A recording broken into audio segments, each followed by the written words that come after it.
The asteroid belt beyond Neptune was a graveyard of rocks and forgotten things, and Kira Vasquez had made it her home for 7 years now. She piloted her small salvage ship through the drifting debris with practiced ease, her dark eyes scanning the readouts on her console while her fingers tapped commands without conscious thought.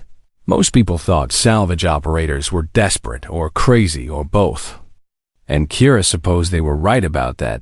You had to be a little broken to choose the outer rim over the warm stations closer to Earth, where humans gathered in their millions. Out here there was only silence and cold and the occasional dead. Ship waiting to give up its secrets. Kira preferred it that way. Her scanner beeped, and she frowned at the reading because it made no sense at all. There was metal in that asteroid cluster ahead, but the composition was wrong for any human alloy, and wrong for any alien metal she had ever encountered in her years of picking through space junk. She adjusted her course and moved closer while her heart began to beat a little faster in her chest. The ship emerged from behind a tumbling rock, and Kira felt her breath catch in her throat. It was beautiful in a way that made her ache. All sweeping curves and crystalline panels that caught the distant starlight and scattered it like diamonds. The design was nothing she had ever seen before, and she had seen plenty of alien vessels in various states of death and decay. This one was different though, because even half buried in ancient ice, it looked almost alive. Her computer tried to analyze the hull and then tried again, and then gave her a number that could not possibly be correct. She ran the scan 3 more times and got the same result each time. The ship was 789 years old. That was impossible, of course, because no known species in the Galactic Concord had technology that old which still functioned. The oldest functioning vessels in the galaxy were maybe 800 years at most, and those were carefully preserved museum pieces that never flew. This ship had been sitting in frozen darkness for nearly 4 millennia, and yet, when Kira brought her vessel alongside and cut through the airlock with her plasma torch, the interior lights flickered on, as if the ship had simply been waiting for someone to come home. She floated through corridors that were sized for beings slightly smaller than humans, and she noted the graceful script on the walls that her translator could not read. The air was stale but breathable, and the gravity systems hummed to life beneath her feet as she walked deeper into the vessel. There were no bodies anywhere and no sign of violence or disaster. It was as if the crew had simply stepped out for a moment and never returned. The central chamber was a dome of pale blue crystal, and in its center stood a pillar that pulsed with soft light. Kira approached it slowly, and when she was close enough to touch it, a hologram sprang to life before her eyes. The figure was humanoid, but not human, with silver blue skin and 4-fingered hands and large, dark eyes that held an infinite sadness. It spoke in a language she did not know, but somehow the words formed themselves in her mind as clear as her own thoughts. To whoever finds this vessel, we offer our gratitude and our final hope, the figure said, and its voice carried the weight of ages. We are the Cathari, and by now we are surely dead, for our world burns and our enemies close and around us. Kira listened without moving as the ancient recording continued. We were a peaceful people once, and we believed that kindness would protect us, but we were wrong about that. Our children were everything to us, and we swore to them that we would take them to the Haven Stars, where no war could ever reach them. We failed. In that promise, our refugee ship carrying 300 of our young ones was hidden away in a nebula far from here, and we placed them in stasis until the danger passed. But the danger never passed, and we never came back for them. The hologram flickered, and the figure seemed to look directly at Kira, even though that was impossible. This ship carries the navigation data to find them and the key to wake them. If any soul with honor remains in this universe after all these long years, we beg of you to finish what we could not. Deliver our children to the Haven Stars. Let them see the paradise we promised them. That is all we ask. The hologram faded, and Kira stood alone in the blue light of the crystal chamber on a small pedestal beside the pillar. She noticed something she had missed before: a child's toy. Some kind of stuffed animal preserved in a stasis field. It was worn from love, and she could imagine small four-fingered hands clutching it close. She reached out and touched the stasis field, and felt tears on her cheeks that she did not remember. Crying, a second file activated on her console, and coordinates appeared on the screen, along with the location of the hidden refugee ship. The Haven stars were marked as well, and when Kira saw where they were, she let out a breath that was almost a laugh. They were on the far side of the galaxy. To reach them, she would have to cross through Concord space, where bureaucrats would seize the children for study, and through the territories of species who shot first and never bothered with questions, and through regions of space that had no name on any map. No sane person would attempt such a journey. No rational mind would risk everything for the children of a dead species who had been sleeping for almost 4,000 years. Kira picked up the crystal that contained the navigation data and the key, and she held it tight in her hand. She thought about the figure in the hologram and the sadness in those ancient eyes. She thought about the toy on the pedestal and the child who had loved it. She thought about promises and what they meant and why they mattered. Then she walked back to her ship and began plotting a course for the nebula, where 300 children waited in dreams that had lasted longer than human civilization itself. Someone had to answer, someone had to care, and Kira Vasquez had never been very good at walking away from broken things. The nebula was a cathedral of purple and gold light, and hidden within its swirling gases was a ship that time had forgotten. Kira found it exactly where the coordinates said it would be, nestled in a pocket of calm space where the stellar winds could not reach. The refugee vessel was larger than she had expected, and more beautiful too, with the same crystalline elegance as the first ship, but on a grander scale. When she transmitted the key code, the ancient vessel responded immediately, and docking ports extended to welcome her aboard. She walked through corridors that whispered with sleeping dreams and found the stasis chamber at the heart of the ship.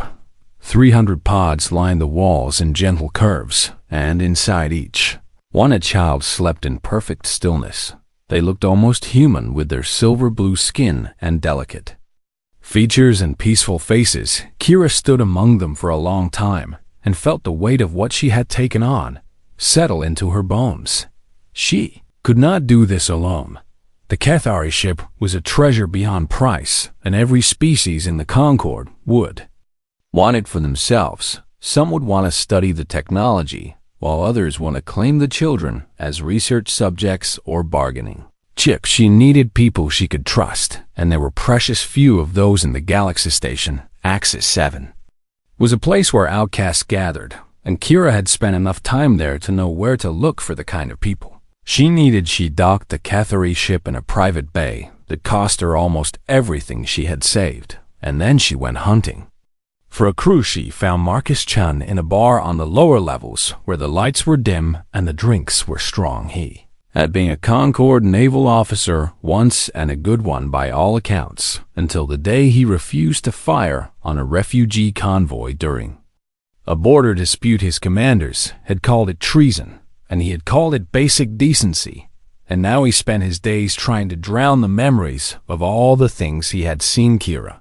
sat down across from him and told him about the children. Marcus listened without expression, and when she finished he laughed, but there was no humor in the sound.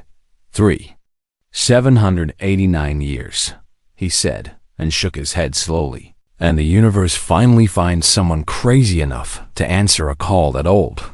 Will you help me? Kira asked. Marcus looked at his drink for a long moment and then pushed it away.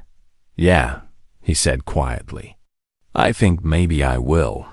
Thessaly was harder to find because she did not want to be found. She was a Vorn engineer, which meant she belonged to a reptilian species that generally viewed humans as upstart vermin not worth their attention. But Thessaly had made the mistake of treating humans as equals, and her people had punished her for it. She was dying now from a genetic condition that her own kind refused to treat because she had fraternized with lesser species. Kira tracked her down in a maintenance bay where she was repairing systems that no one else could understand. When Kira explained the mission, Thessaly's clawed hands trembled over her tools. "They are still alive," she whispered as she looked at the images of the sleeping children. "After everything that has happened, they are still alive. Will you help me?" Kira asked again. Thessaly closed her eyes, and when she opened them, there was something fierce burning in their golden depths. "Yes," she said. "I will help you carry them home." The last member of the crew was not a person at all, but something that had once been part of a warship's artificial intelligence. Kira had salvaged Binary years ago from a wreck in the Outer Territories, and had never quite figured out what to do with the strange fragmented mind she had rescued. Binary spoke in two voices that argued with each other constantly and was technically illegal in most of the Concord's jurisdiction, but Binary was loyal in a way that transcended programming, and Kira trusted the AI more than she trusted most organic beings. Two voices say yes, Binary announced when Kira explained the mission, which is unusual because we rarely agree on anything. Even this seems worth the risk. The second voice added. The crew gathered in the Cathari ship's control room, and Kira played the ancient message for them, all the hologram of the Cathari figure spoke its words of hope and despair, and when it faded, they sat in silence for a long moment. "So we are really doing this," Marcus said at last. "We are really doing this." Kira confirmed. Thessaly was examining the stasis pods with her scanner, and her voice was thick with emotion when she spoke. "The technology is remarkable," she said. "They could sleep for another 1,000 years without harm. They have slept long enough." Kira replied, "It is time someone kept the promise their parents made." They prepared for departure and checked systems and loaded supplies for a journey that would take them across the entire galaxy. It was madness, and they all knew it, but sometimes madness was the only sane response to an insane universe. The proximity alarm shattered their preparations with its harsh wail. A Concord patrol ship had dropped out of faster-than-light travel directly in front of them, and its weapons were powered and ready. Attention, unidentified vessel. A cold voice crackled over the communications channel. "You are hereby ordered to submit to inspection. We have received reports of illegally salvaged materials in this sector. Power down your engines and prepare to be boarded." Kira looked at her crew and saw the same determination in their eyes that burned in her own heart. "Binary," she said calmly. "Get us out of here." "With pleasure," both voices replied in unison. The Cathari ship leaped forward into the swirling colors of faster-than-light travel, and the race across the galaxy had begun. The journey was a nightmare of narrow escapes and running battles that tested them all to their limits. The Concorde had declared the Cathari ship to be historical salvage, which meant it belonged to everyone and no one, and especially not to the ragged crew of outcasts who had claimed it. 3 different species had posted bounties, and pirates saw them as an easy score, worth more credits than most beings would see in a lifetime. But there was something else hunting them too. Sleek black ships with no markings and no transponder signals would appear from nowhere and chase them through asteroid fields and nebulae, before vanishing just as mysteriously. Kira did not know who they were, but she knew they were dangerous in a way that went beyond simple greed. During a brief moment of calm between pursuits, Binary managed to access the Cathari ship's historical archives. The ancient data was corrupted in places, but enough remained to tell a story that changed everything. They thought they knew the Cathari had been one of the founding species of a great alliance that existed thousands of years before the current Concorde was ever formed. They were peacekeepers and diplomats and builders of wonders that other species could barely comprehend. They had helped younger civilizations grow and had mediated conflicts that might have destroyed entire systems. They were loved by many and trusted by all. until the day they were betrayed. One of their allied species had grown jealous of Cathari influence and fearful of their power. In secret, this species had engineered a plague that targeted Cathari biology specifically. When it was released, the sickness spread like fire through dry grass, and within a single generation the Cathari were gone.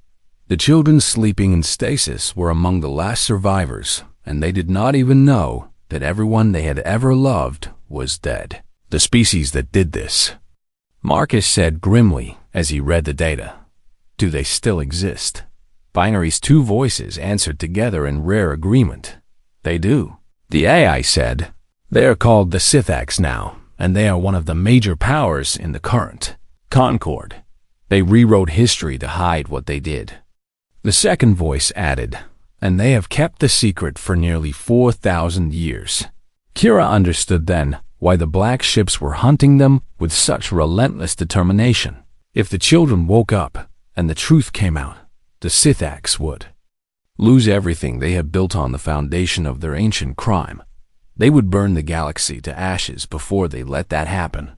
The Archivist station appeared on their sensors like a ghost emerging from fog.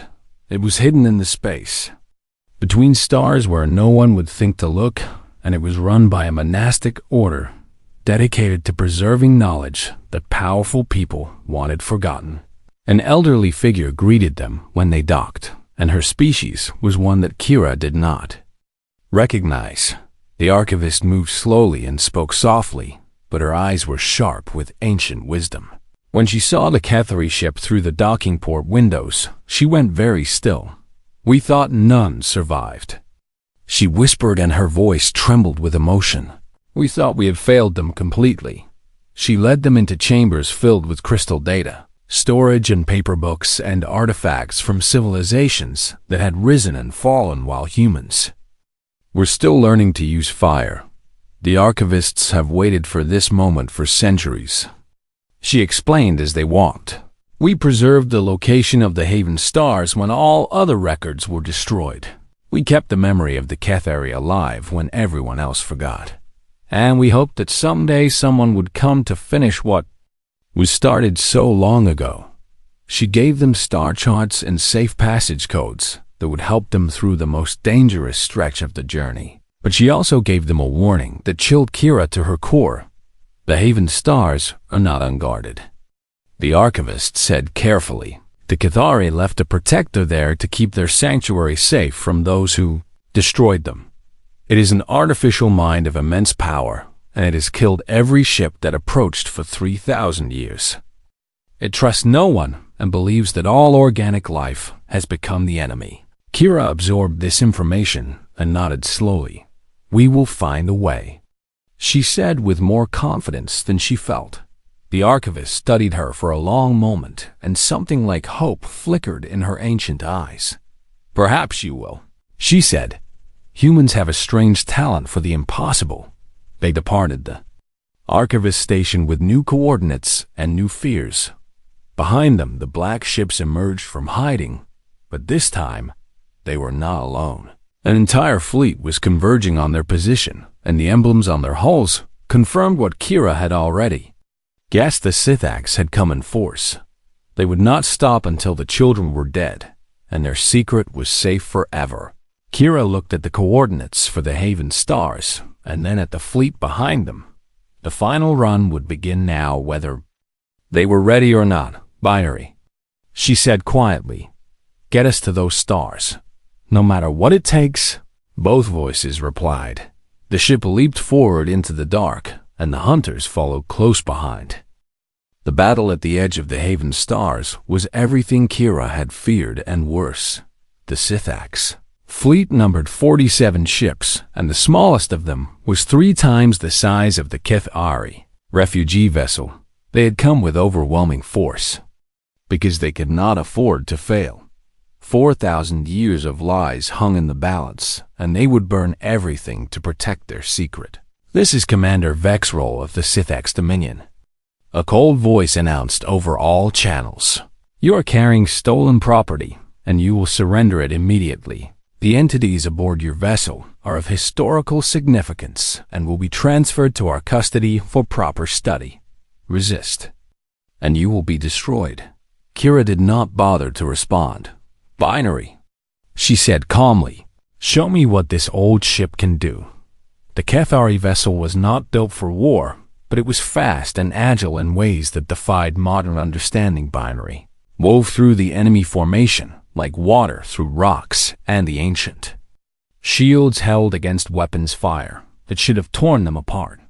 But one ship against 47 was not a fight that could be won. Marcus manned the defensive systems and fired back at their pursuers with grim determination. A plasma bolt caught him in the shoulder and burned through flesh and bone, but he did not stop. He simply switched hands and kept firing while blood soaked through his uniform. Thessaly worked frantically in the engineering section and rerouted power from systems they did not need to systems they desperately required when there was nothing left to sacrifice. She disconnected her own life support and channeled that power to the shields. Air around her grew thin, but she did not complain. Binary fought on dozens of fronts simultaneously, and the strain was tearing the AI apart. Two voices that usually argued were now screaming in harmony as they battled electronic warfare attacks and navigation hazards and weapons targeting all at once. They were losing, and everyone knew it. The Haven stars gleamed just ahead, but the Scythax fleet was closing in, and there was nowhere left to run. Kira made a decision that was either brilliant or insane. She opened the channel not just to the Scythax, but to everyone. Every ship within range and every station and every relay beacon that could carry a signal received her broadcast. My name is Kira Vasquez, she said, and her voice was steady despite everything. I am a human, and I am carrying 300 children of a species called the Cathari. They have been sleeping in stasis for 3,789 years waiting for someone to take them home. Their parents made them a promise and then died before they could keep it. The Scythax Dominion destroyed the Cathari with a plague they engineered in secret. They have been hiding this crime for 4,000 years, and now they want to kill these children to keep their secret safe. I am asking anyone who can hear this to help us, not for reward or glory, but because some things matter more than politics and fear. Please. The transmission ended and silence fell across the battlefield. Commander Vexrol's voice crackled with fury. Those are lies and propaganda. He snarled. Destroy that ship immediately. The Scythax fleet moved in for the kill, and then something extraordinary happened. A Vorn trading vessel dropped out of faster than light travel directly between the Cathari ship and the Scythax formation. Its weapons were laughable compared to the warships, but it placed itself in the line of fire anyway. This is Captain Thessaly's cousin, a rough voice announced. And we stand with the humans. More ships appeared. A Concord patrol vessel, whose captain had heard the broadcast and decided that some orders were meant to be broken. An archivist courier that should not have had any weapons, but somehow did. A dozen human salvage operators who had worked the outer rim with Kira over the years. More and more vessels kept coming. They were merchants and explorers and wanderers, and they had nothing in common except that they had heard a call for help and chosen to answer. Species that had hated each other for centuries fought side by side because some things transcended old grudges.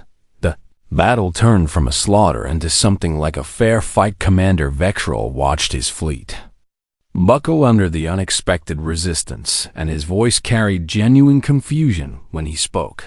Why? He demanded over an open channel. Why would you die for children you have never met? Why would you risk everything for a species that is already dead? This makes no sense. Kira's response was simple, and it carried across the stars to everyone who was listening. Because someone had to, she said. And we were here. The Scythax line broke. Ships began to retreat as their commanders realized that the cost of victory would be far too high. Commander Vexrol screamed orders that no one obeyed, and then his own vessel turned and fled. Into the darkness, the path to the Haven Stars was clear at last, but Thessaly's voice came over the internal communications, and it carried a new warning, Kira. She said weakly, "The guardian that the archivists warned us about. It is waking up. Something very old and very powerful is rising to meet us." Kira looked at the stars ahead and saw light beginning to gather in patterns that hurt her eyes. The Moss. Final challenge was not behind them. After all, it was waiting directly ahead.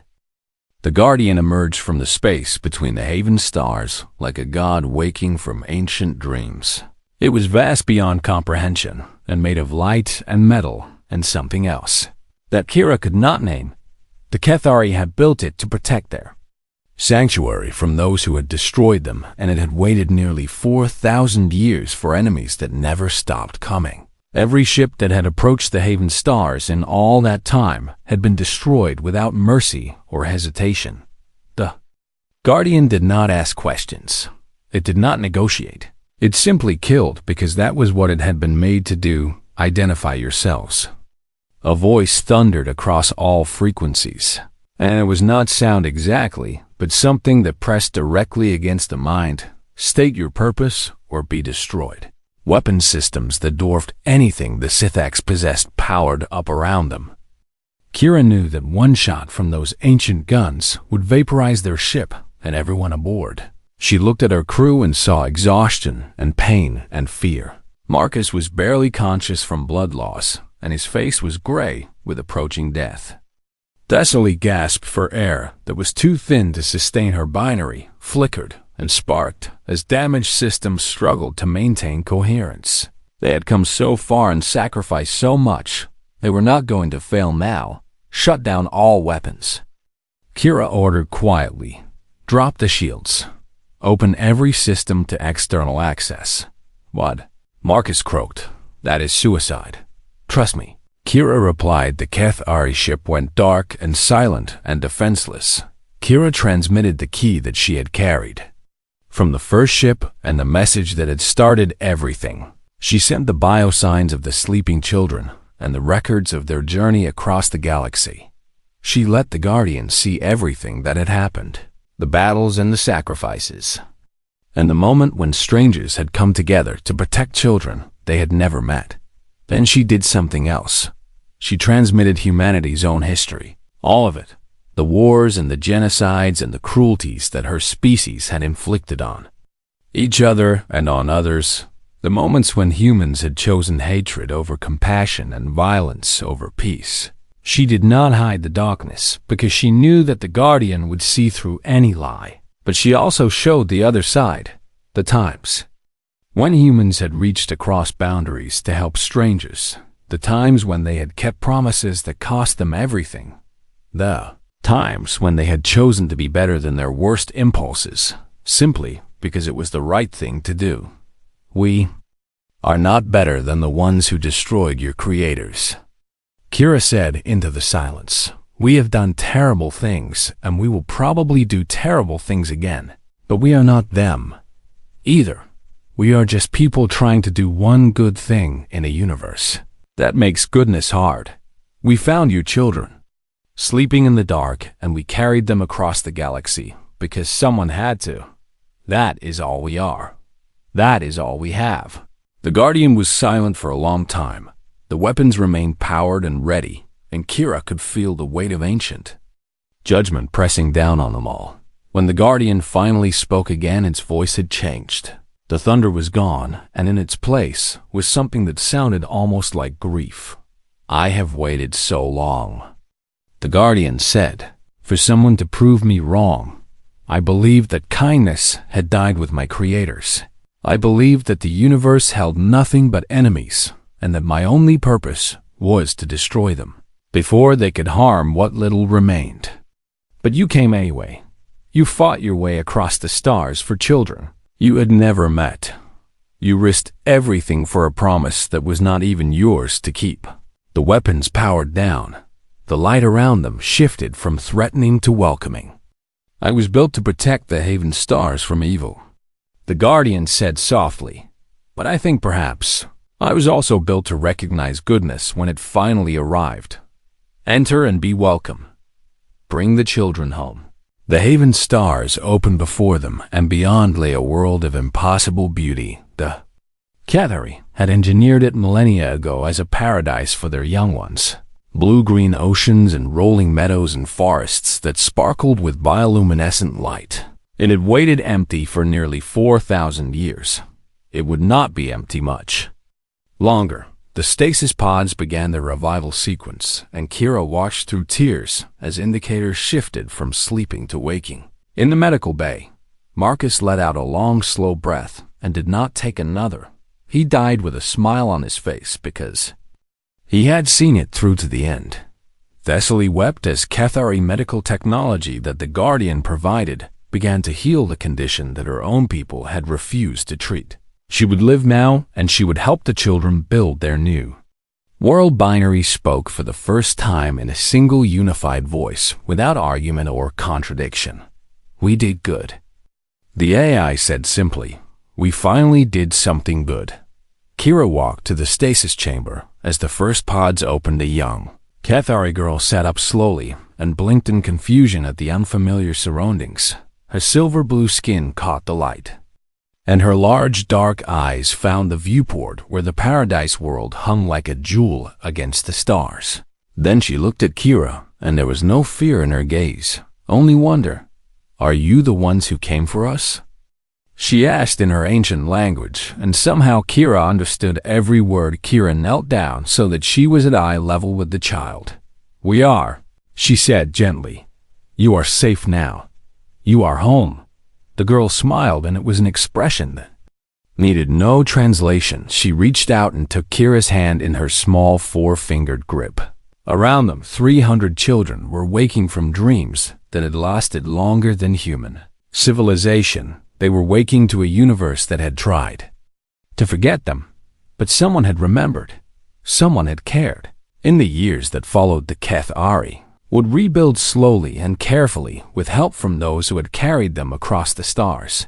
They would become part of the galactic community, again as living proof that even the longest darkness eventually ends. And when other species asked why humanity had done it, the answer was always the same, because that is what humans do.